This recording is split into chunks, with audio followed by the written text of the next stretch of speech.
Muy buenos días a todos, estimado rector Sergio Mena, autoridades presentes, queridos abogados y todas las personas que hoy nos acompañan.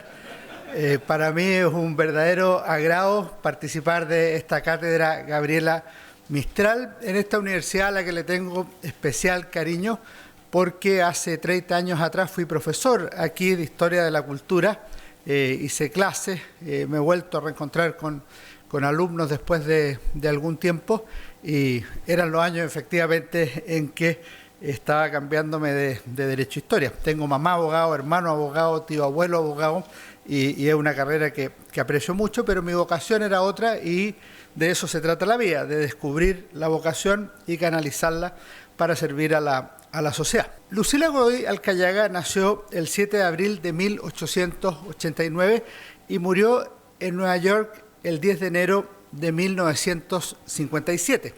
Para entonces ya era conocida internacionalmente como Gabriela Mistral, nombre que adoptó como poeta y con el que se hizo conocida internacionalmente. Durante su existencia, el mundo y Chile, como ya fue mencionado, experimentaron cambios notables, algunos de los cuales ella pudo comprobar personalmente. Por ejemplo, es impresionante que vivió en México en la década de 1920, inmediatamente después de la Revolución Mexicana, convocada por José Vasconcelos para participar en temas educacionales.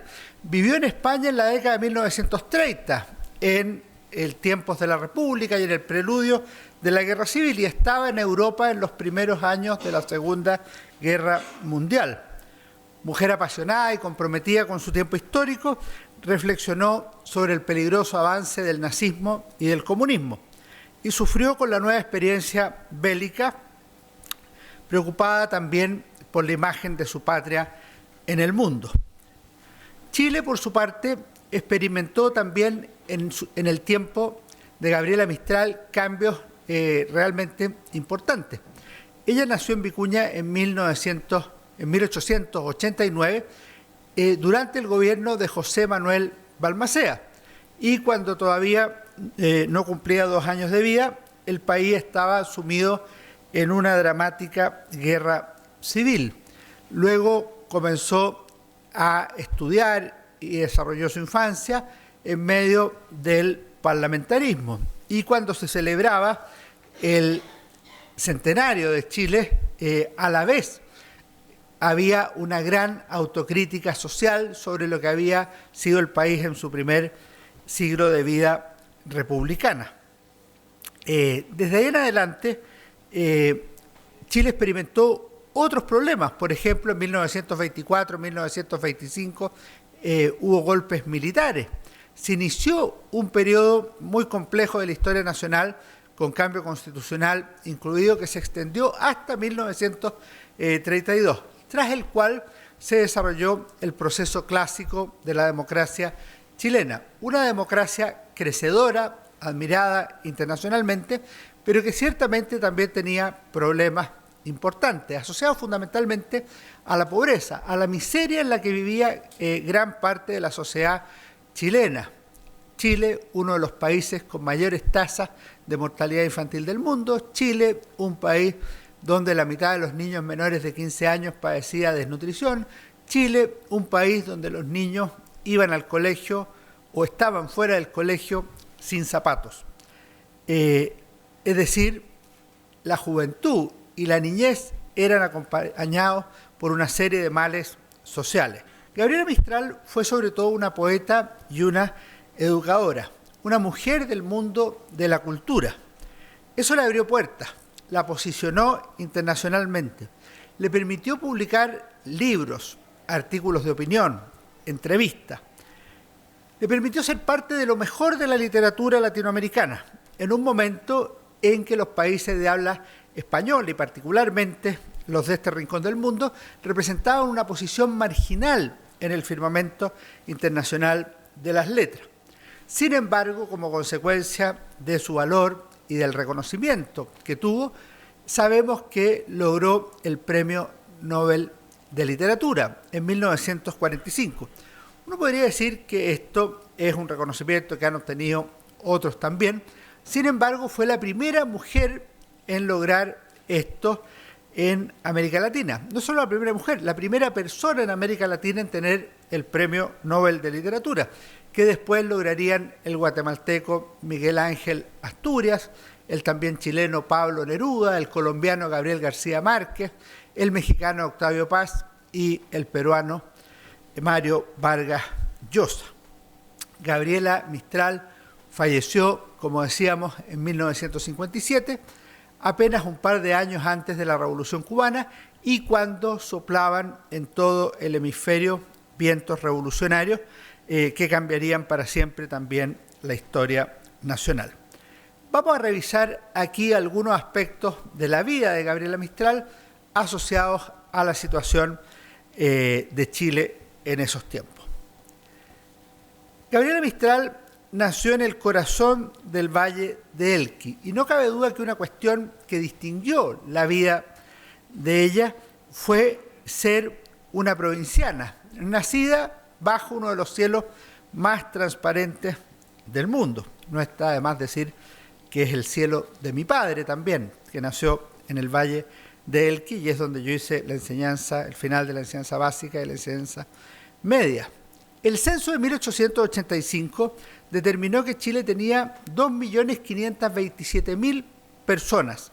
En tanto, la provincia de Coquimbo superaba los 150.000 habitantes, de los cuales solo 15.000 eran del Valle de Elqui, cuya capital era Vicuña.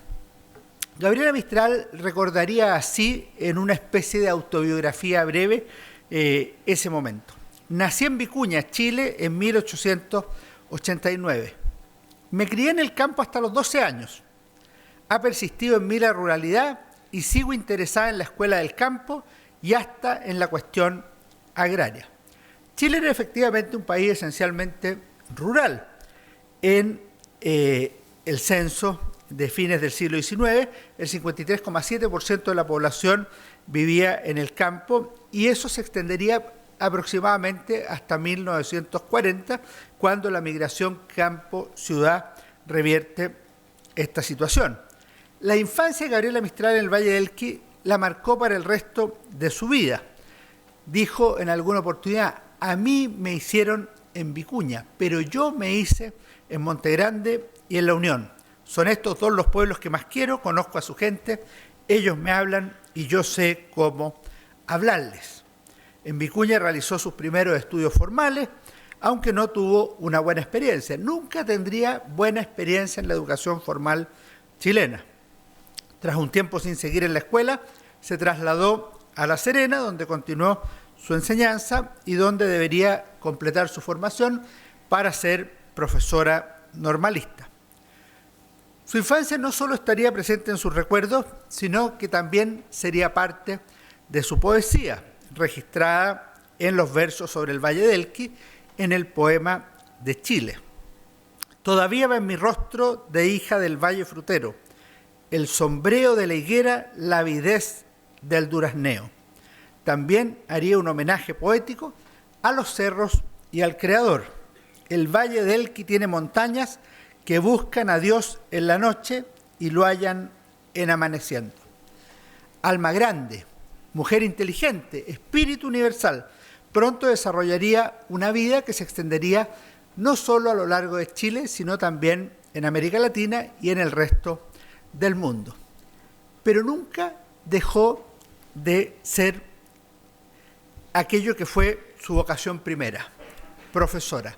Podríamos decir que Gabriela Mistral fue educadora de Chile. Si algo lo distingue, fue precisamente esa calidad. Su padre, Jerónimo Godoy Villanueva, también había sido profesor. En un Chile muy diferente al actual, comenzó a hacer clases en 1904. Calculen lo que eso significa. Empecé a trabajar en una escuela de la aldea llamada Compañía Baja a los 14 años. Esto está inmediatamente al norte de La Serena. A los 14 años.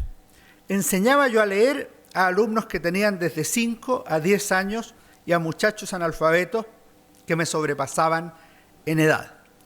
Posteriormente se trasladó al Liceo de Niñas de La Serena, donde tuvo una mala experiencia. Chocó con la indiferencia, incluso con algún grado de persecución de las autoridades. Una directora le dijo, con curiosa pedagogía: usted sirve para muy pocas cosas, tal vez para una sola. Su mala suerte está en que eso para lo cual sirve es algo que no le importa a nadie. Después de eso, renunció. Por las dificultades que experimentó durante la realización de sus funciones, afirmó que desde entonces la naturaleza me ha acompañado valiéndome por el convivir humano, es decir, manifestó una cierta resistencia hacia algunas personas. Luego se trasladó a dirigir la escuela de la cantera, esto está a una legua, como decía ella, de Coquimbo, al llegar a Coquimbo, aunque más adelante dejaría la provincia para trasladarse a realizar funciones educativas en otros lugares de Chile. A comienzos del siglo XX la realidad de la educación chilena era muy distinta a la que sería en las décadas siguientes y ciertamente a la que es hoy, tanto en el plano institucional como en el orden práctico. Las mujeres, por ejemplo, recién comenzaban a asistir a la universidad. No se había aprobado la ley de instrucción primaria obligatoria, que es de 1920. Existía una disputa todavía sobre los temas laicismo y religión católica. Había también otra disputa abierta sobre si la enseñanza debía ser técnico profesional o debía ser humanista. Se dio en el famoso Congreso de Educadores en torno al centenario. Todavía más de la mitad de la población vivía en el analfabetismo. El país tenía apenas 2 universidades. En la segunda década del siglo se crearía la Universidad de Concepción. Y a ellas llegaban muy pocas personas de un sector social ciertamente reducido. El siglo XX vería muchos cambios, la mayoría de ellos positivos en estos ámbitos, pero también promesas incumplidas y objetivos postergados. En cuanto a Gabriela Mistral, ella debió enfrentar numerosos problemas, en parte porque no completó sus estudios de normalista, es decir, no tenía el título.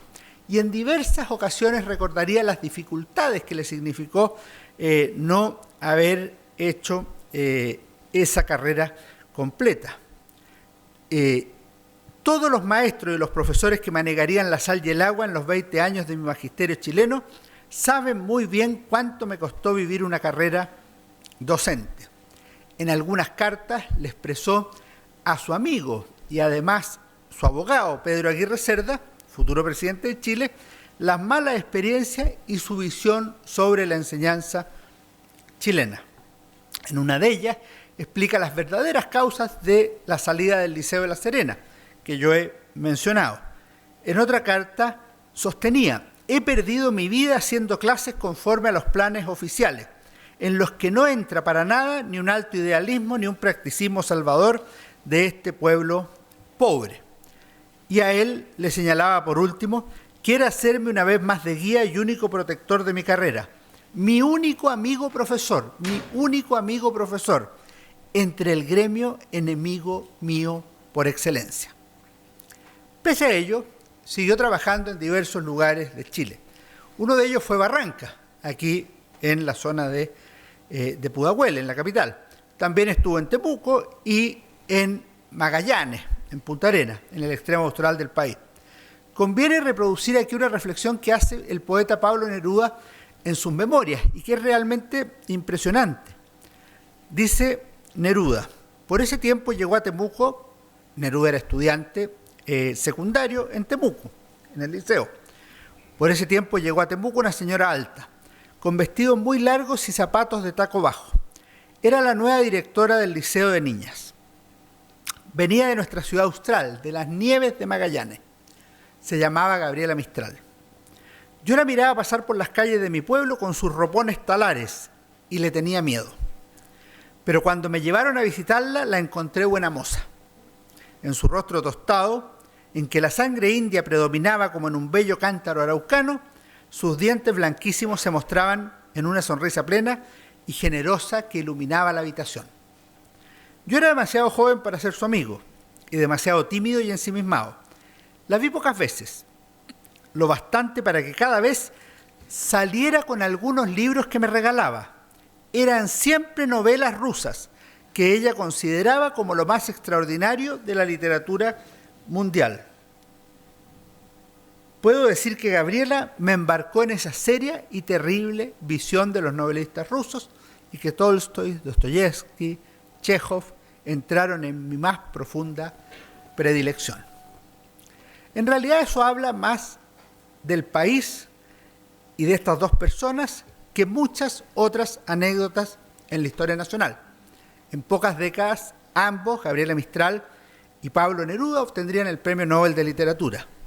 Ella demuestra ser ahí maestra con vocación. Él, un joven ilusionado con ser poeta. A la larga, efectivamente, y a pesar de los pesares, Gabriela Mistral logró ser una profesora. Y no solo eso, compartió para la posteridad el famoso decálogo del maestro.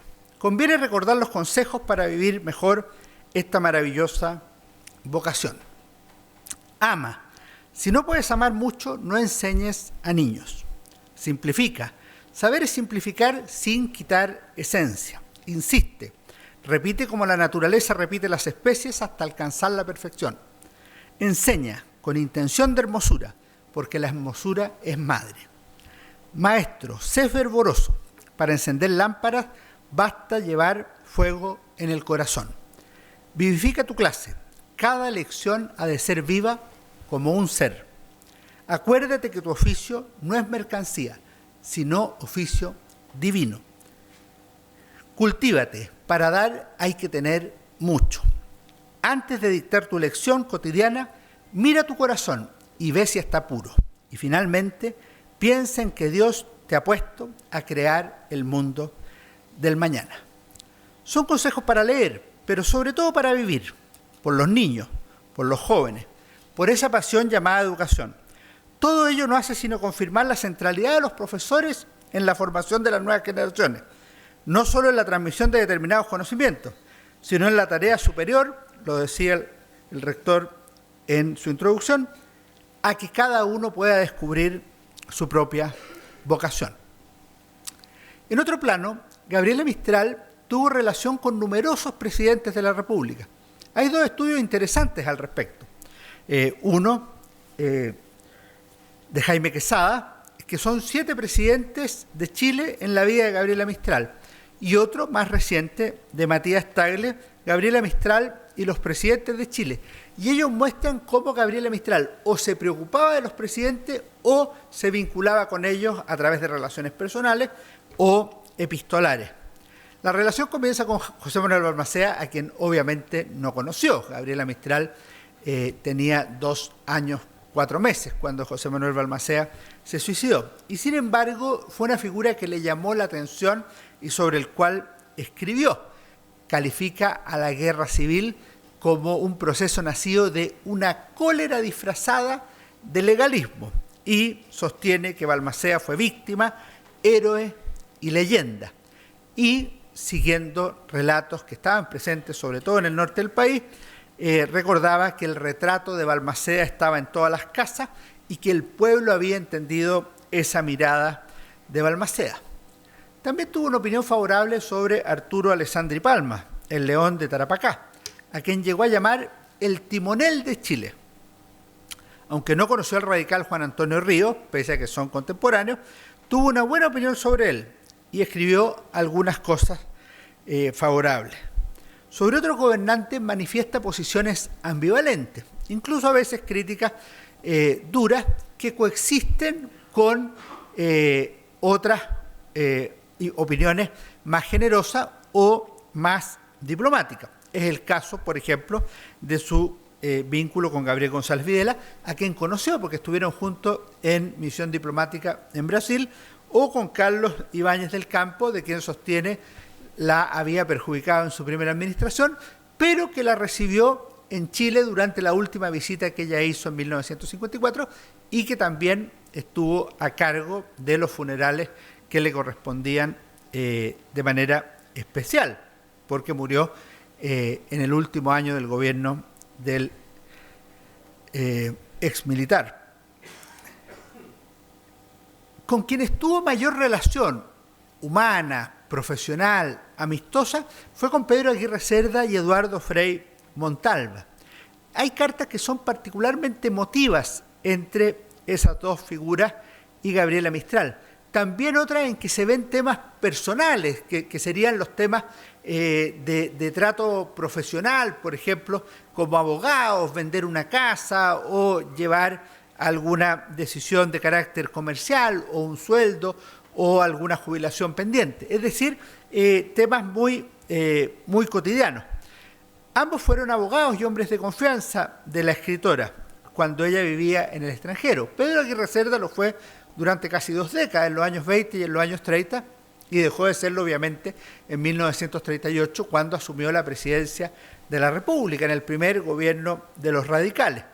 Al año siguiente, en 1939, asumió Eduardo Frei Montalva como la persona a cargo de los negocios de Gabriela Mistral. Se había conocido con el futuro líder falangista en 1934, en el viaje que éste realizó a Europa, y siguió siendo su representante hasta 1949, cuando Frei fue elegido senador por Atacama y Coquimbo.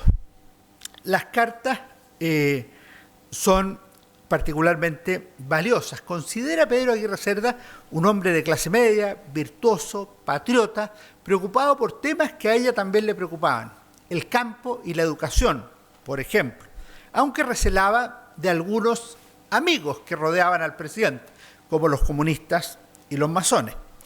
De Frei Montalva admiraba su inteligencia, como escribió en una ocasión a Jacques Maritain, porque ella los introdujo. Cabeza sólida y cabeza fría, de origen alemán, de ideas concretas, poco sentimental, pero de naturaleza noble, era Frei. En muchas cartas se puede apreciar incluso la preocupación de Gabriela Mistral por la falange, es decir, por el movimiento de la juventud conservadora que se escinde de ella y que va a formar un nuevo proyecto político. Le da algunas sugerencias, se refiere a ciertas publicaciones, al IRCAI, a Política y Espíritu, y incluso les da dinero para lo que estimen conveniente. Un libro decisivo en la trayectoria política de Frei Montalva, de 1940, publicado por Editorial Ercilla, es La Política y el Espíritu. El prólogo es de Gabriela Mistral, como una especie de maldición vital, de estas que acompañaban habitualmente a Gabriela Mistral. Pedro Aguirre Cerda, que fue quien la postuló al Premio Nobel de Literatura, falleció en 1941, es decir, no alcanzó a ver esta gloria para Gabriela Mistral. Y ella falleció en 1957, es decir, no alcanzó a ver a Frei Montalva en La Moneda. Detengámonos un minuto en el Premio Nobel de Literatura. Durante la Segunda Guerra Mundial se suspendió la entrega del Premio Nobel, como sabemos, que es la máxima distinción universal, no solo en las letras. La primera ganadora tras el fin del estallido fue Gabriela Mistral, como anunció el jurado, por su poesía lírica que, inspirada en emociones poderosas, ha convertido su nombre en un símbolo de las aspiraciones idealistas del mundo latinoamericano entero, que era una aspiración además de la propia Gabriela Mistral. Cuando recibió la noticia, ella se encontraba en Petrópolis, en Brasil. Caí de rodillas frente al crucifijo que siempre me acompaña y, bañada en lágrimas, oré: Jesucristo, haz merecedora de tan alto lauro a esta tu humilde hija. Help Esmark, que tiene un valioso trabajo sobre los galardonados con el Premio Nobel de Literatura en el siglo XX, sostiene que la relevancia de este galardón a la escritora chilena era que por fin la Academia Sueca salía de la limitación europea y norteamericana, en la que había estado sumida en las 2 décadas anteriores. Ya había obtenido una mujer el Premio Nobel de Literatura antes que Gabriela Mistral, al menos una. Por otra parte, sostiene el mismo autor que este premio podría haberse entregado en la década del 20 a 2 autores que estuvieron en la lista. Uno era César Vallejo, el otro, el chileno Vicente Huidobro. Sin perjuicio de ello, consideraba que el reconocimiento a Gabriela Mistral era totalmente justo. Quien haya leído el discurso de Gabriela Mistral en el Premio Nobel verá que es un discurso particularmente breve, de 1 o 2 páginas a lo más. Si ustedes lo miran, hoy son mucho más largos los textos, y eso llamó la atención ciertamente a la academia. Junto con agradecer a sus anfitriones, Gabriela Mistral se reconoció hija de la democracia chilena e hija de un pueblo nuevo. Y en una reflexión de fondo señaló: por una aventuranza que me sobrepasa, soy en este momento la voz directa de los poetas de mi raza y de manera indirecta de las muy nobles lenguas española y portuguesa. América Latina, por primera vez en la historia, veía a uno de los suyos recibir el máximo reconocimiento universal de las letras. Hjalmar Gullberg, miembro de la Academia Sueca, dirigió el discurso de ocasión, en que le manifestó a la chilena: habéis hecho un viaje demasiado largo para un discurso tan corto. En el espacio de algunos minutos he contado como un cuento a los compatriotas de Selma Lagerlöf la extraordinaria peregrinación que habéis realizado para pasar de la cátedra de maestra de escuela al trono de la poesía. Para rendir homenaje a la rica literatura iberoamericana, es que hoy nos dirigimos muy especialmente a su reina, la poetisa de la desolación, que se ha convertido en la grande cantadora de la misericordia y la maternidad. Un cuarto de siglo después, como sabemos, otro chileno, a quien la profesora de Temuco le había regalado esos libros de escritores rusos, recibiría también el premio y leería su famoso discurso de Estocolmo, Pablo Neruda, en 1971. Gabriela Mistral dijo en ese discurso que era hija de la democracia chilena. ¿Qué era la democracia chilena en 1945?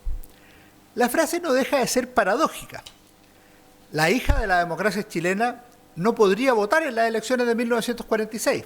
Las mujeres no tenían derecho a voto. Era premio Nobel, hija de la democracia, pero no podría votar en las elecciones del año siguiente. ¿Por qué?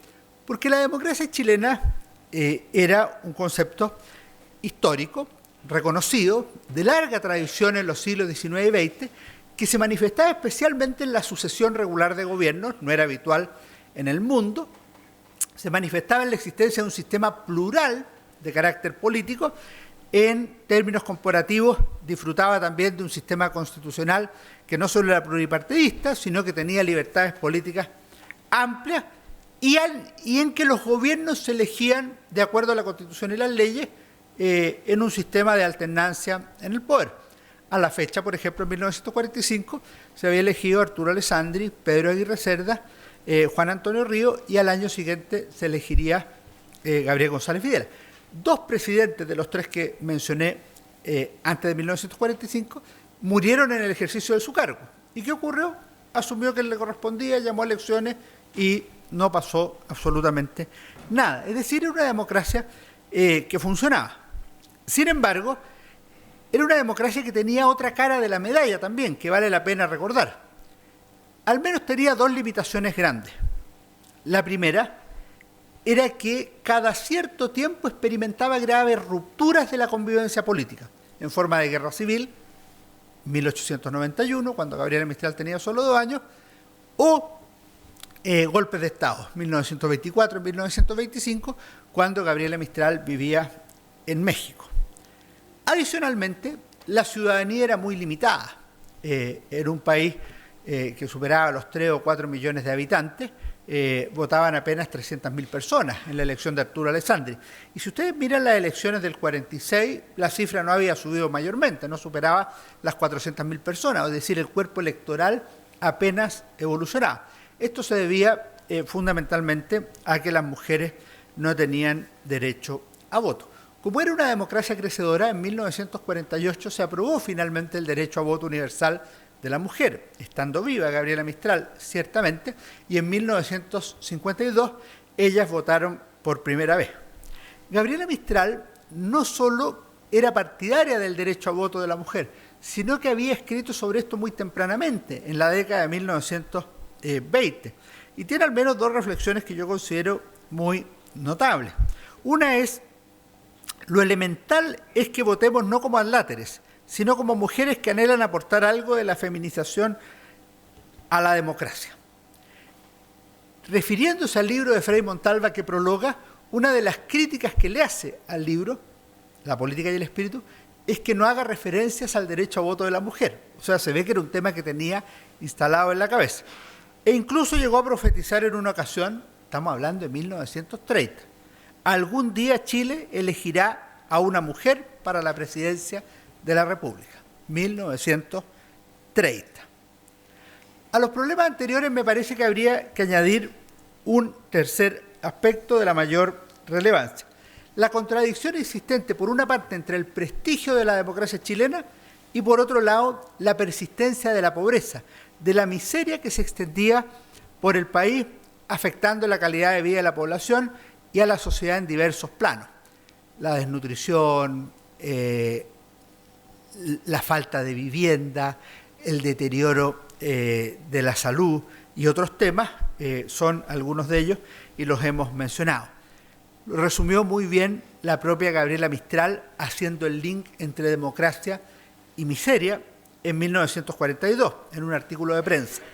Nadie, ni el demócrata más terco, tolera ya el concepto de unas democracias hambriadas y levantiscas, o mejor dicho, refunfuñonas por hambriadas. Este vínculo entre democracia y miseria evidentemente no conducía a ninguna parte.